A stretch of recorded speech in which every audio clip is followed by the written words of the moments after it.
भिजिबो Odisha February 19 रु राज्य रे वर्षा। नमस्कार बंधुगण, जय जगन्नाथ। आपण देखुछंती महावीर अपडेट्स एवन। मुलिकुन ओडिशा रे वर्षा को नहीं आसीथिबा नुआ अपडेट उपरे आपनकु स्वागत करूची। आसंतु आरंभ करिबा कोन रहिछि वर्षा को नहीं आसीथिबा वर्तमान रे खबर।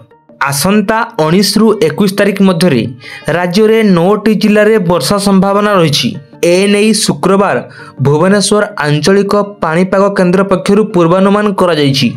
जगतसिंहपुर, केन्द्रापड़ा, भद्रक, बालेश्वर, जाजपुर, कटक, ढेंकानाल, केन्दुझर, मयूरभंज जिले में वर्षा संभावना रही बोली पाणीपाग विभाग पक्षरु सूचना दिया जायछि। 19 रु 22 तारिख जाए विभिन्न जिले में हालुकारु मध्यम धरणर वर्षा संभावना ए नै भुवनेश्वर आंचलिक पाणीपाग केन्द्र सूचना जारी करा जायछि।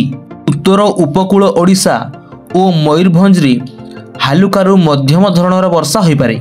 19 तारिख रे 8 जिले में वर्षा को नहीं वार्निंग जारी होईछि। सेही जिला गुड़िक मध्य रही झारसुगुड़ा, सुंदरगढ़, केन्दुझर, भद्रक, मयूरभंज, बालेश्वर, जाजपुर और ढेंकानाल। सेही भली 20 और 21 तारिख रे 17 जिले में वर्षा संभावना रही। 22 तारिख रे 11 जिला को सामान्यरू मध्यम धरणर वर्षा हेबो बोली पाणीपाग विभाग पूर्वानुमान करिछि। आसंता 4 दिन राति तापमात्रा 2 रु 3 डिग्री बढ़ीजिबो बोली आकलन करा जायछि।